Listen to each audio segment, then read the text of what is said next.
Assalamualaikum warahmatullahi wabarakatuh. Berjumpa lagi anak-anakku dengan Ustazah. Bagaimana kabarnya?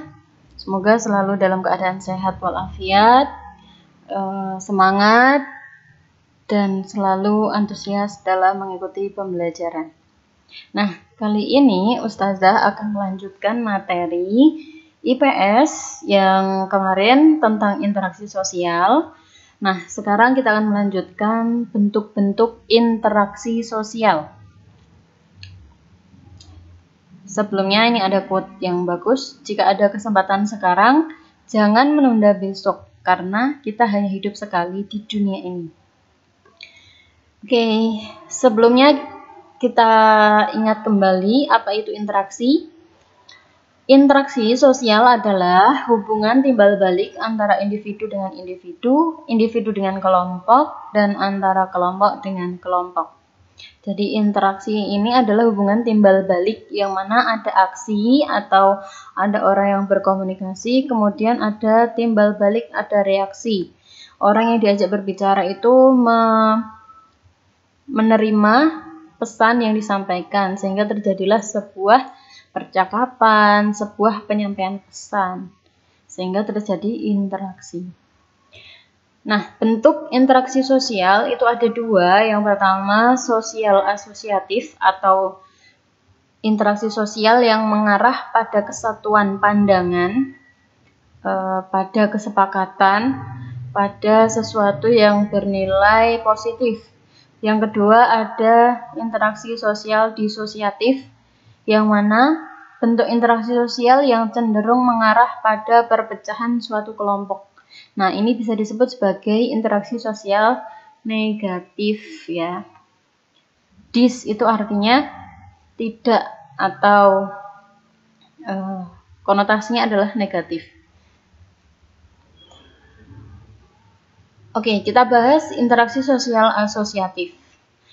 Macam-macamnya ada 4. Yang pertama kerjasama, kedua akomodasi, tiga asimilasi, dan yang keempat akulturasi. Disosiatif yang negatif, interaksi sosial negatif itu ada 3. Yang pertama kompetisi atau persaingan, 2 kontravensi, 3 konflik atau pertentangan. Nah, yang pertama interaksi sosial asosiatif yang pertama adalah kerjasama. Kerjasama adalah usaha bersama antara orang perorangan atau kelompok untuk mencapai tujuan bersama. Tentu kalian sudah paham ya kerjasama. Kerjasama itu intinya kita memiliki tujuan yang mana kita akan mencapainya secara bersama-sama. Entah itu 2 orang atau kelompok dengan kelompok, ya itu adalah kerjasama. Misalnya ketika di sekolah kalian diminta oleh guru mengerjakan tugas ini secara berkelompok. Nah, itu bentuk kerjasama. Kerjasama ini adalah hal-hal yang positif, hal-hal yang bertujuan untuk mencapai sesuatu yang diinginkan secara bersama. Itu adalah kerjasama.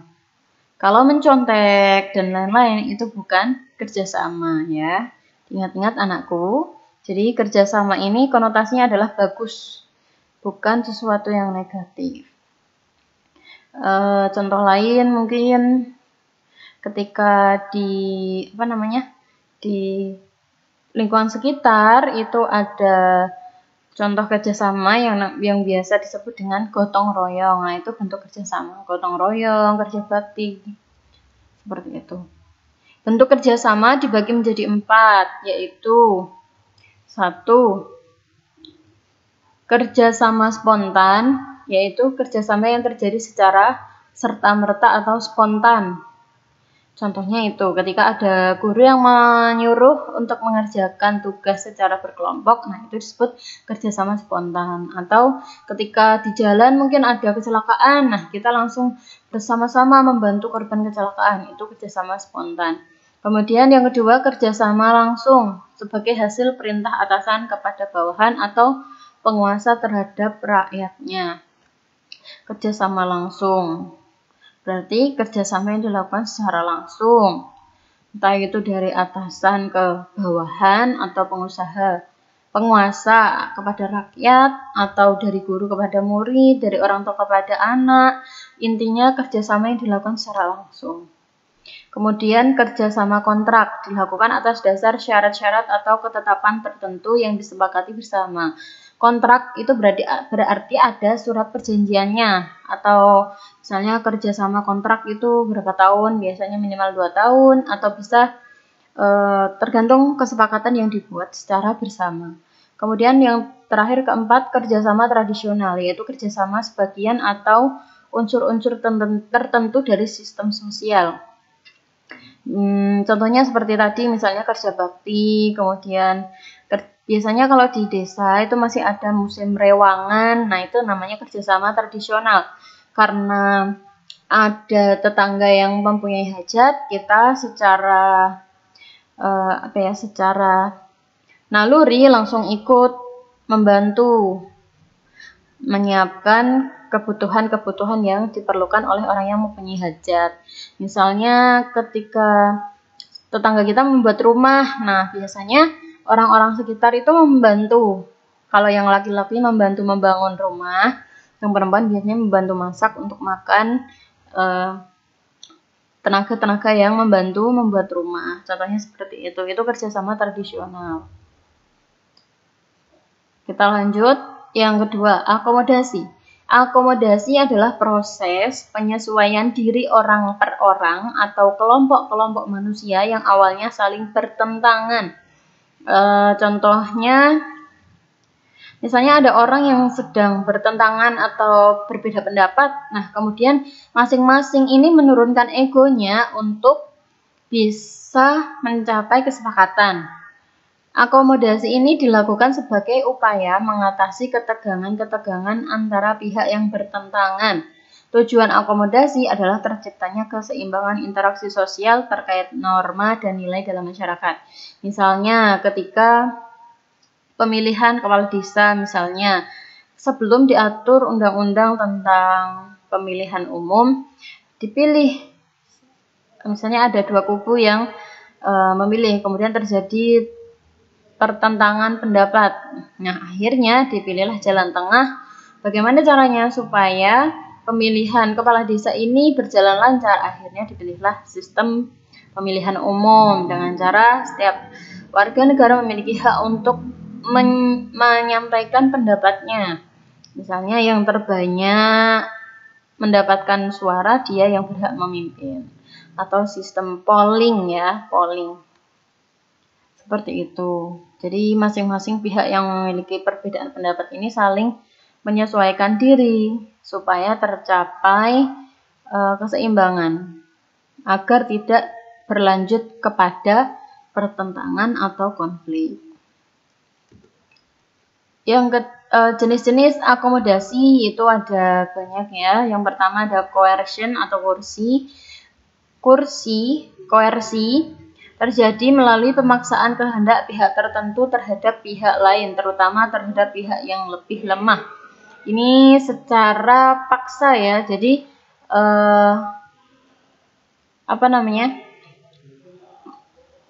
pihak yang kuat ini memaksa pihak yang lemah agar menyetujui keinginan atau tujuan yang diharapkan oleh pihak yang menang.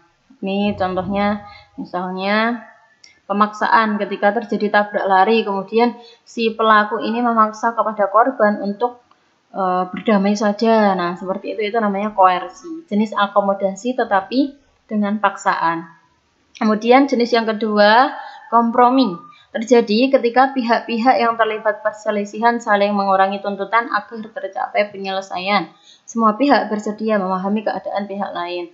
Contohnya tadi ketika ada terjadi tabrak lari, kemudian si korban ini karena lukanya tidak parah, dia memaafkan dan pelaku juga mau meminta maaf. Akhirnya tercapailah sebuah kata kekeluargaan. Oke, tidak jadi dibawa ke pihak kepolisian karena si korban mau menyelesaikan dengan baik-baik saja, mau memaafkan dan pelaku juga mau bertanggung jawab dan akhirnya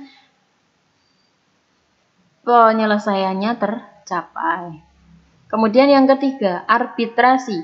Terjadi bila pihak-pihak yang berselisih tidak sanggup mencapai kompromi, maka dihadirkan pihak ketiga yang netral untuk mengusahakan penyelesaian pertentangan.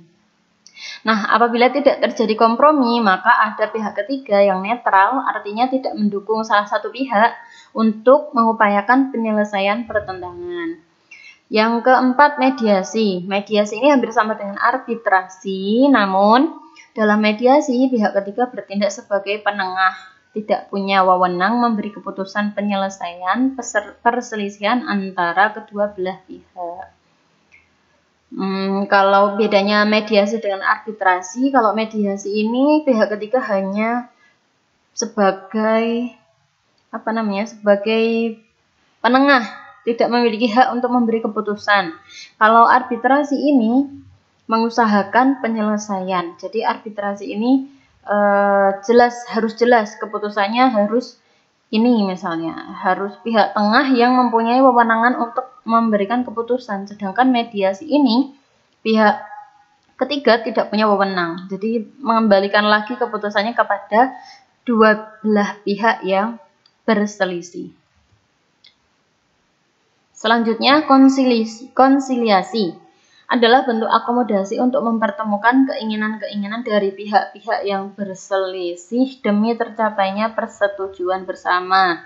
Contohnya ini musyawarah ya, musyawarah atau rapat. Misalnya ada setiap orang itu memiliki pendapat yang berbeda, kemudian ditemukan dalam satu titik, kemudian untuk dibahas dan dicapai persetujuan bersama. Yang keenam, toleransi merupakan bentuk akomodasi tanpa persetujuan resmi. Ada keinginan menghindarkan diri dari perselisihan yang saling merugikan kedua belah pihak. Kalau toleransi ini datangnya dari hati masing-masing pribadi. Jadi kedua belah pihak ini memang tidak ingin untuk terjadinya perselisihan, sehingga masing-masing memiliki rasa untuk legowo, untuk menerima daripada terjadi perselisihan. Ya, jadi untuk menghindarkan diri dari perselisihan. Karena dia sadar kalau berselisih itu akan merugikan kedua belah pihak. Kemudian stalemate. Contohnya, stalemate ini terjadi ketika kelompok yang terlibat pertentangan mempunyai kekuatan seimbang.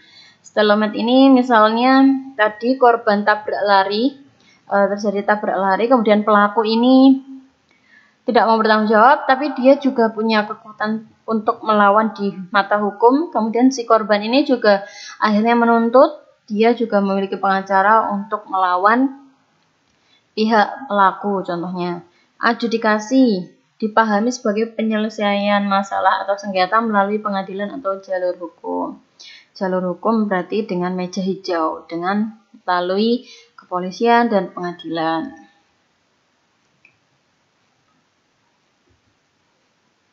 Yang ketiga, bentuk asosiatif atau interaksi sosial asosiatif, asimilasi. Asimilasi merupakan proses sosial yang ditandai usaha-usaha mengurangi perbedaan-perbedaan yang ada di antara orang perorangan atau kelompok-kelompok manusia.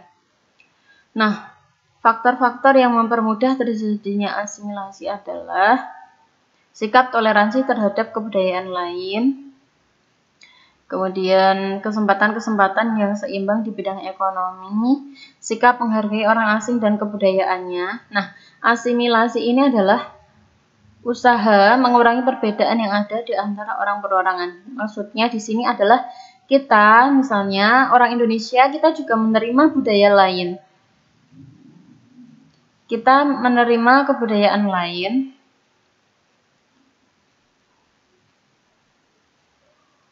tidak memandang sebelah mata kepada kebudayaan lain. Kita juga menghargai, menerima, seperti itu. Kemudian sikap menghargai orang asing dan kebudayaannya, kemudian sikap terbuka dari golongan yang berkuasa dalam masyarakat, persamaan dalam unsur-unsur kebudayaan atau perkawinan campuran, kemudian adanya musuh bersama dari luar.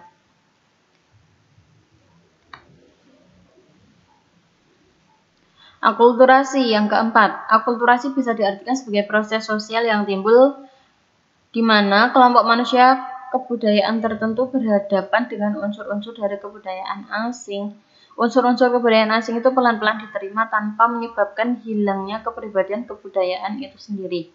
Nah, contohnya di sini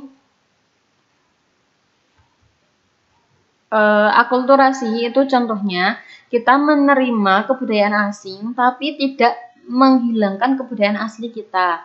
Contohnya misalnya ada kebudayaan Candi Borobudur, itu merupakan kebudayaan yang berasal dari Hindia. Nah, kebudayaan Candi Borobudur itu coraknya corak Hindia, tapi memiliki ciri khas Indonesia, yaitu pada masa Megalitikum itu bangunan punden berunda, maksudnya yang ditinggalkan pada masa Megalitikum itu kan punden berunda, ciri khasnya seperti candi berunda seperti itu. Kemudian dipadukan dengan kebudayaan Hindu-Buddha. Nah, maka Candi Borobudur itu memiliki ciri khas asli Indonesia dan juga dipadukan dengan ciri khas Hindu-Buddha tanpa meninggalkan ciri khas dari Indonesia sendiri. Kemudian tarian, misalnya tari Betawi. Betawi itu kan asli Jakarta. Kemudian dipadukan dengan tari Cina, misalnya orang Betawi dengan negara Cina, di mana mereka berhasil menciptakan tarian baru, contohnya tari cokek, lenong, serta gambang kromong. Tapi ciri khas dari Betawi itu tidak hilang. Nah, sedangkan asimilasi sebelumnya tadi adalah kita menerima kebudayaan dari orang lain, tapi kebudayaan kita itu ikut luntur atau ikut mengalir dengan kebudayaan yang contohnya misalnya seorang pernikahan antar etnis, misalnya etnis Indonesia dengan Belanda, maka anaknya nanti lahirlah anak yang memiliki ras Indo-Belanda. Kemudian orang Indonesia dengan Arab, misalnya lahirlah anak yang wajahnya ke Arab-Araban. Nah, itu contoh dari asimilasi. Kemudian bangunan masjid, contohnya masjid dengan corak Tionghoa. Nah, masjid itu kan tempat ibadah umat Islam, namun menggunakan corak Tionghoa khas agama Konghucu, sehingga menghasilkan bangunan masjid yang ornamen-ornamennya itu ornamen khas Konghucu. Jadi bangunannya itu timbul tidak seperti masjid, berubah menjadi unsur kebudayaan baru. Contohnya seperti itu. Semoga bisa dipahami ya, Nak. Nanti kalau misalnya kurang paham, kalian bisa cari referensi lain, kalian sering-sering baca, nanti insya Allah akan bisa paham. Kemudian contoh interaksi sosial disosiatif, yang pertama itu kompetisi atau persaingan. Merupakan suatu proses sosial saat ada dua pihak atau lebih saling berlomba dan berbuat sesuatu untuk mencapai kemenangan tertentu. Nah, kompetisi ini ada efek positifnya ya, jadi bagus. Misalnya kita ingin memenangkan suatu perlombaan, nah itu dengan adanya kompetisi ini mengasah kemampuan masing-masing pihak untuk lebih bisa unggul atau berkualitas, meningkatkan kualitasnya masing-masing. Kemudian yang kedua, kontravensi, merupakan proses sosial yang ditandai ketidakpastian, keraguan, penolakan, dan penyangkalan yang tidak diungkapkan secara terbuka. Jadi ini adalah proses kita ini tidak setuju tapi masih di dalam hati, tidak diungkapkan. Penyebabnya adanya perbedaan pendirian antara kalangan tertentu dengan kalangan lain dalam masyarakat atau dengan pendirian masyarakat. Jadi kalau kontravensi ini kita menentang tapi tidak diperlihatkan. Yang ketiga, pertikaian merupakan bentuk lanjut dari kontravensi, artinya perselisihan sudah bersifat terbuka. Dalam hal ini, perselisihan ini sudah dinyatakan, diungkapkan, kemudian terlihatlah bentuk bahwa dia itu tidak setuju. Terjadi karena perbedaan antara kalangan tertentu dalam masyarakat semakin tajam. Nah, karena semakin tajam, semakin muntab mungkin ya, tidak bisa menahan emosi, akhirnya terlihat bentuk pertentangannya atau bertikai. Pertikaian bisa muncul bila individu atau kelompok berusaha memenuhi kebutuhan atau tujuannya dengan jalan menentang pihak lain dengan cara ancaman atau kekerasan. Jadi dalam pertikaian ini sudah muncul ancaman atau kekerasan. Yang keempat, konflik atau pertentangan. Konflik adalah proses sosial di mana orang perorangan atau kelompok manusia berusaha memenuhi tujuan dengan jalan menentang pihak lawan yang disertai dengan ancaman atau kekerasan. Kalau konflik ini lebih parah daripada pertikaian. Kalau konflik ini jelas-jelas dia menentang pihak lawan, kemudian disertai dengan ancaman dan kekerasan. Contohnya demo kemarin itu juga masuk ya, kita menentang, masyarakat itu menentang adanya undang-undang cipta kerja, ya kan? Kemudian diwujudkan dengan aksi demonstrasi, kemudian melakukan ancaman, mungkin ada juga yang melakukan kekerasan dengan membakar tempat-tempat umum dan lain-lain. Itu contoh dari konflik. Nah, sudah selesai. Saatnya kalian untuk mengerjakan tugas. Jangan lupa dikerjakan dengan cara klik link yang ada di deskripsi YouTube. Tugas ini sama dengan presensi. Jadi kalau kalian tidak mengerjakan, maka kalian dianggap alfa. Jadi setelah ini langsung dikerjakan. Hanya soal-soal sedikit untuk mengasah konsentrasi kalian dan juga ingatan kalian pada pelajaran yang lalu. Oke, sekian dari Ustazah. Semoga materinya bisa dipahami dan kalian tetap semangat dan jangan bosan ya. Sekian dari Ustazah. Apabila banyak salahnya mohon maaf. Akhiru qouli hadza wassalamualaikum warahmatullahi wabarakatuh.